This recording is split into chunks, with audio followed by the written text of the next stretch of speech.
So at Yenodan, we focus on the residents of that large community. And a lot of our work is championed around mobilizing the parents to have agency and an active voice at school. And what this looks like in action from my experience is when parents have the confidence to walk into the school environment and engage with the educators and school leaders without inhibitions, without bias, right? A lot of times they feel left out of the schooling system because they may not have been part of it themselves. So it is very empowering to watch them engage with the school, whether it is to raise concerns about their child's performance or to, give their inputs or feedback or opinions on the infrastructure and the learning mechanisms. But just I feel like at that level of grassroots mobilization, if a parent is confident enough to go into the school and have a conversation for their child, that in itself is community voice in action.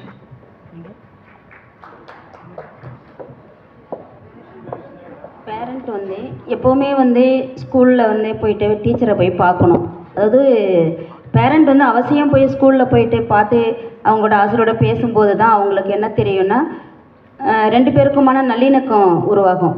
அப்போ வந்து குழந்தைங்களுடைய கல்விக்கு அது ஒரு சிறந்த மாற்றமாக இருக்கும். அடுத்தபடியாக என்னென்னா பேரண்ட்டுக்கு வந்து நிச்சயம் விழிப்புணர்வு ஏற்படணும். அதாவது குழந்தைங்க படிக்கிறாங்களா இல்லையா, அவங்க என்ன தெரிஞ்சுக்கிறாங்க, அவங்களுடைய கற்றல் நிலைப்பாடு என்ன, அவங்களுக்கு நிலைக்கேற்ற கற்றல் இருக்கிறதா அப்படின்ற ஒரு நிலைப்பாடு வந்து நிறைய பெற்றோருக்கு இல்லை. அதாவது 1 to 5th வரைக்குமே வந்து இப்போ 1வதுன்னா தமிழ், ஆங்கிலம், கணக்கு இது இந்த பேசிக்காக தெரிஞ்சிருக்கணும். எழுத்து, வார்த்தை, வாக்கியம் இதெல்லாம் தெரிஞ்சிருக்கணும். 3ஆம் வகுப்பு வர்றதுக்குள்ளேயே அவங்க அந்த எழுத்து, வார்த்தை, வாக்கியம் ஃபுல்லாக தெரிஞ்சிருந்தால் தான் மட்டுமே அவங்க 4th 5th வந்து வாக்கியத்தை வந்து படிக்க முடியுது.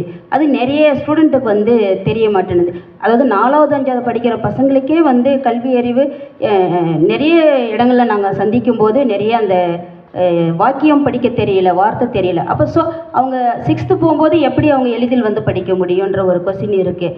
அதுக்கான ஒரு விழிப்புணர்வு பெற்றோருக்கு அவசியம் நான் நினைக்கிறேன் ரொம்ப.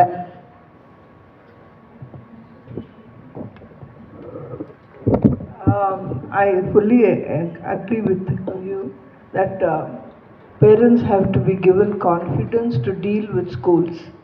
And we know from experience, I know from experience in Telangana, Bihar, Jharkhand, I've heard many good things about Tamil Nadu, but then in those areas parents are totally lacking in confidence, especially parents of Dalit children, backward caste children, Mahadalit children. In fact, they're shunned against, they're not allowed to come even into the school premises. So we have to prepare the community to support the parents to question. Not directly talk to the parents first, but call everybody in the community, and these are usually in the Musahar community or the untouchability, the Dalit Vadas there, and then get other members from other castes to again give support to the parents. They need a lot of support to be even able to go to school with kind of self-esteem and ask. But the forum that we have used is the school management committee, and most of the school management committee members, they're all parents. So we had strengthened the SMCs and use their voice to get the schools respond to them. I'll go deeper into the next issue when we talk about, but basically I think they're the primary stakeholders. We found mother committees in Hyderabad slum. There are about 5,000 members of mothers, and right now they are ready to, they even question privatization and also ask for allocation of 15% of the budget. When they began, it was about teaching in the classroom, but now they've got into policy issues. And when parents themselves ask, it is difficult for the system not to respond. Thank you so much. I think what I'm hearing is definitely one, are we starting with parents' awareness? Do they know what they can ask, what they should be looking for, and the vizhupunarvu irukka? And then are we taking that and translating that into agency, right? Are they able to act on it? Enikku idu theriyum, adu vechittu na enna panna mudiyum? And I think in two terms: one, do they have the confidence to do it? And two, do they know where to raise it, and do they have the power perhaps to raise it? எல்லோருக்கும் வணக்கம். என்னோட பேர் மர்லியா ஷௌகத். நான் மதி ஃபவுண்டேஷனோட founder CEO. மதி foundation ஒரு தொண்டு நிறுவனம். நம்ம கல்வி எஜுகேஷன் செக்டரில் பணியாற்றி வருகிறோம். முக்கியமாக அடிப்படை கல்வி, ஃபவுண்டேஷனல் எஜுகேஷன்ன்றது தான் எங்களோட மெயின் ஏரியா ஆஃப் இன்டர்வென்ஷன். இந்த கல்விக்குரல் என்றது 2-day annual symposium. So every year ஆண்டுக்கு ஒரு முறை நம்ம வந்து இந்த ஆனுவல் சிம்போசியம் நடத்தி கொண்டு வருகிறோம். இது எதுக்குன்னா நிறைய விஷயம் வந்து கம்யூனிட்டியில், ஸ்கூல்ஸில் நிறைய இன்னோவேஷன் நடந்து கொண்டு இருக்கிறது. நடக்க வேண்டியதும் இன்னும் நிறைய இருக்கிறது. ஸோ இதெல்லாம் வந்து ஐடியாஸ் நம்ம வந்து ஒரு ஃபோரமில் கொண்டு வந்து எல்லாரும் கூடி சேர்ந்து பேசி இன்னும் என்ன பண்ணலாம், இன்னும் பள்ளிகளை மேம்படுத்த என்னென்ன பண்ணலாம்னு சொல்லி தமிழ்நாட்டில் மட்டும் இல்லை, பட் இந்தியா முழுவதும் நிறைய பேர், ஆல்மோஸ்ட் 40 பீப்புள், 40 பேர் வந்திருக்காங்க. அவங்கவுங்க ஐடியாஸ், அவங்கவுங்க ஸ்டேட்டில் என்னென்ன புதுவிதமான இன்னோவேஷன்ஸ் கொண்டு வந்திருக்காங்க, முக்கியமாக அடிப்படை கல்விக்காக. ஸோ அவங்களுக்கு ஒரு குரல் கொடுக்கறதுக்கு தான் கல்விக்குரல். ஸோ இந்த கல்விக்குரல் ஏன் நம்ம கல்விக்குரல் சொல்கிறோன்னா, ஏன்னா இந்த பிளாட்ஃபார்மில் வந்து we want to hear everybody's voice. ஆசிரியர் குரல், குழந்தைகளின் குரல், அட்மினிஸ்ட்ரேட்டர்ஸ் குரல், அண்ட் பேரண்ட்ஸ், பெற்றோர்கள், அவங்களும் வந்து அவங்களுக்கும் பேனல் கொடுத்து அவங்களுக்கு குழந்தைகளுக்காக என்னென்ன அவங்களோட ஆஸ்பிரேஷன்ஸ் இருக்குது, கனவுகள் இருக்குது, அதெல்லாம் வந்து அவங்க வந்து ஷேர் பண்ணுறதுக்கு பகிர்ந்து கொள்றதுக்கு தான் இந்த பேனல், இந்த கல்விக்குரல். அண்ட் இது லாஸ்ட் இயர் 1 day பண்ணோம், இந்த இயர் 2 days பண்ணியிருக்கோம். ஏன்னா நிறைய இந்தியாவில் வந்து நிறைய விஷயம் இப்படி நடக்குது. தமிழ்நாட்டிலையும் வந்து நிறைய தொண்டு நிறுவனங்கள் வந்து கை சேர்ந்து இது வந்து நடத்திட்டு வராங்க. இதுக்கெல்லாம் ஒரு குரல் கொடுக்கறதுக்காக தான் கல்விக்குரல். அண்ட் ரொம்ப சந்தோஷமாக இருக்குது. 400, we got about 400 registrations. We were expecting only about 150, but 400 registrations, and நீங்களே பார்ப்பீங்க, the halls are full. So இது என்னன்னா, நிறைய பேர் தெரிஞ்சுக்க விரும்புகிறாங்க கல்வி, ஒரு எஜுகேஷன் செக்டரில் என்னென்ன நடக்குது, என்னென்ன புது ஐடியாஸ் கொண்டு வராங்க, எப்படி நம்ம வந்து நெக்ஸ்ட் 10 years, இப்போ வந்து நிறைய ப்ரீவியஸ் 10 years வந்து பள்ளியே இல்லாமல் இருந்துச்சு. ஆனால் இப்போது கிலோமீட்டருக்கு ஒரு பள்ளி இருக்குது, கவர்மெண்ட் பள்ளி இருக்குது.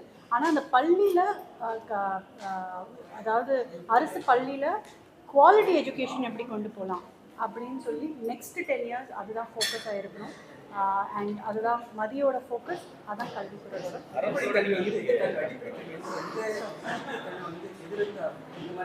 ஸோ அடிப்படை கல்வி ஆக்சுவலி நீங்கள் பார்த்தீங்கன்னா, ஒரு குழந்தைக்கு வந்து 3 yearsலேருந்தே வந்து அவங்க ப்ரீ ஸ்கூலுன்னு சொல்லுவாங்க.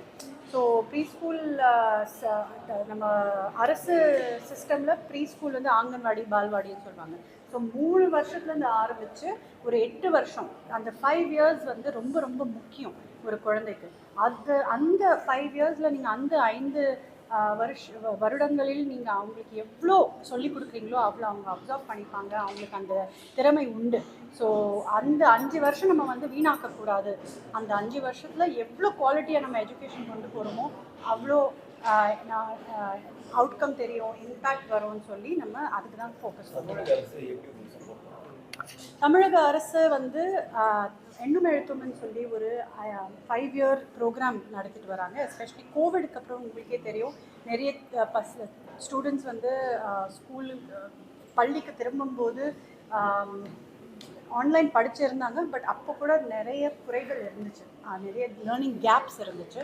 ஸோ அந்த கேப்ஸை குறைக்கிறதுக்காக எண்ணும் எழுத்தும்னு சொல்லி ஒரு ப்ரோக்ராம் ஆரம்பித்து ஒரு 5 year ப்ரோக்ராமை நடத்தி கொண்டு வருகிறார்கள். அந்த ப்ரோக்ராமோட நம்ம பார்ட்னர்ஷிப்போடு நடத்தி கொண்டு வருகிறோம். So teacher training, teacher coaching, நிறைய டீச்சிங் லேர்னிங் மெட்டீரியல்ஸ் டிசைன் பண்ணி கொடுக்குறது, அதெல்லாம் வந்து மதி அண்ட் கவர்மெண்ட் வந்து சேர்ந்து கொலாபரேட்டிவாக பண்ணிட்டு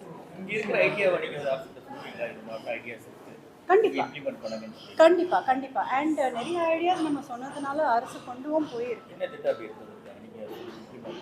ஸோ எண்ணும் எழுத்துக்குள்ளேயே நிறைய இனோவேஷன் வந்திருக்கு, எண்ணுமெழுத்தும்ன்றது ஒரு திட்டத்தோட பேர் தான். பட் அதுக்குள்ளே சின்ன சின்ன இனோவேஷன்ஸ் நிறைய ஆப்ஸ் வந்து கவர்மெண்ட்டே தயாரித்து கொண்டு போயிருக்காங்க.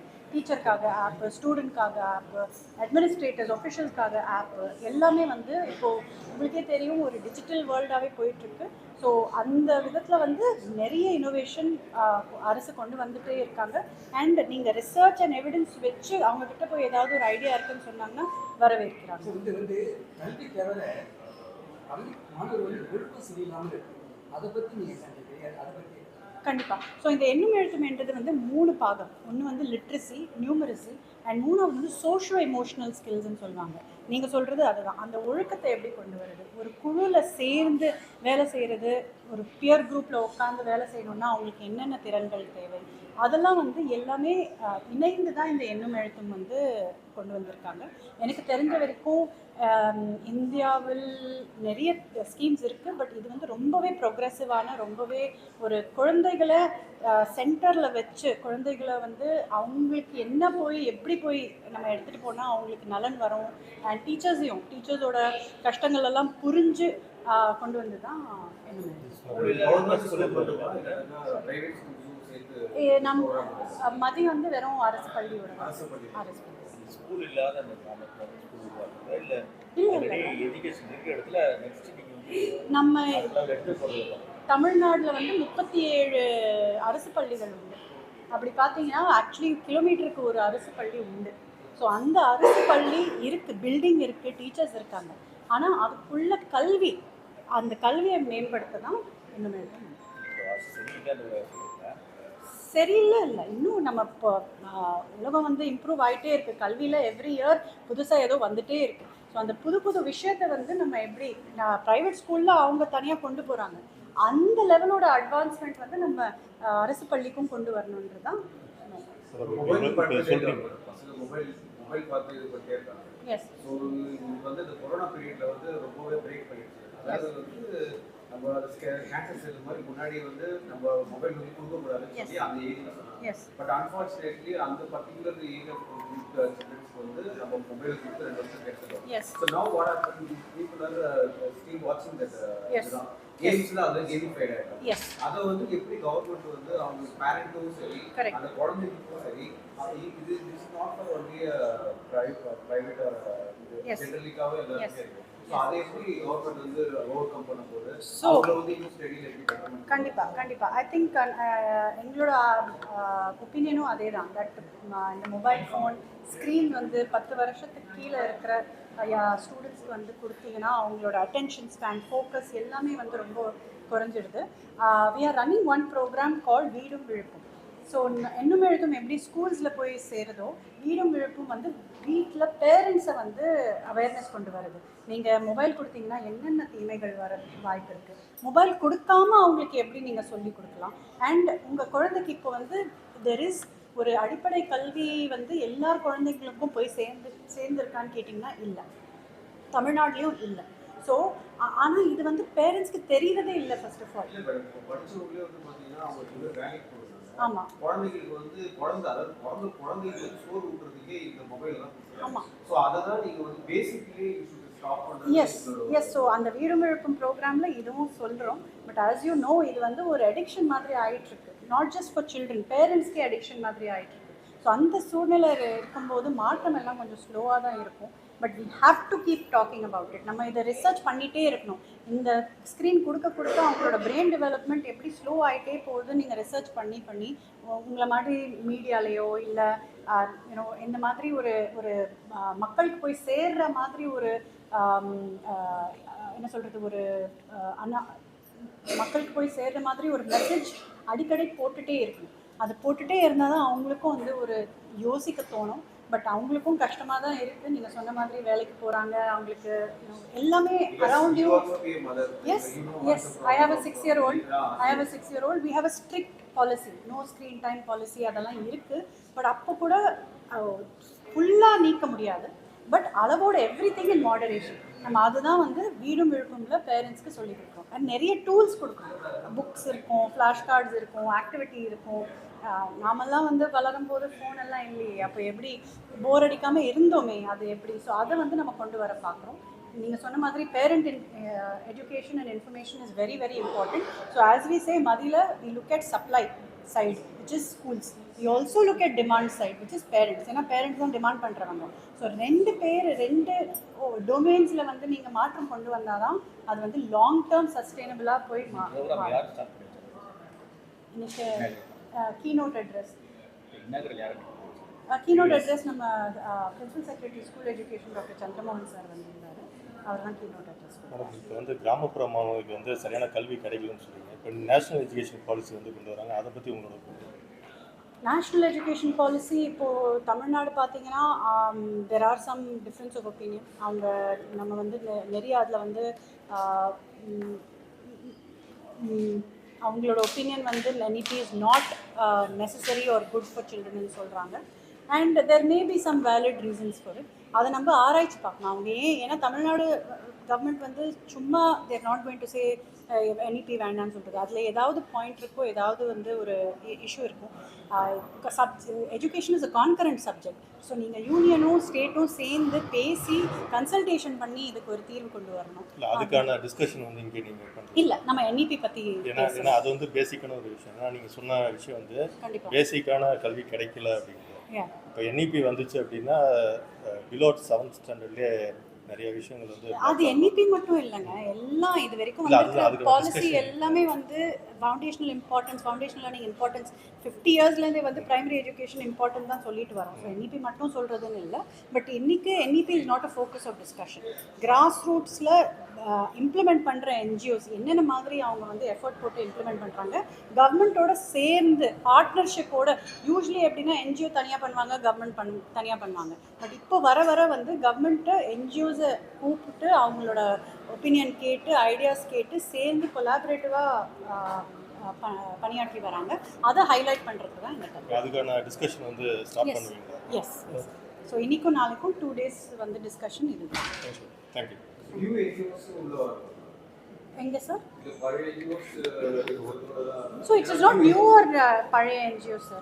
NGOs across India there are lots of non-profits that are doing good. So in India plus தமிழ்நாடுல வந்து நிறைய NGOs வேலை பார்த்துட்டே வராங்க. சில பேர் வந்து அவங்களோட ப்ரோக்ராம் மட்டும் பண்ணுறாங்க, சில பேர் மாதிரி கவர்மெண்ட்டோட சேர்ந்து கவர்மெண்ட் ப்ரோக்ராமை இம்ப்ரூவ் பண்ணுறதுக்கு பண்ணுறாங்க. ஸோ அப்படி நிறைய ஒரு 40 NGOஸை தேர்ந்தெடுத்து அவங்க ஜென்யூனாக ரொம்ப காலங்காலமாக பண்ணிட்டு இருக்கிற வர NGOs அவங்கள கூட்டிகிட்டு வந்து ஒரு ஸ்டேஜ் கொடுத்து அவங்களோட ஒர்க்கை ஹைலைட் பண்ணுறதுக்காக. தேங்க்யூ.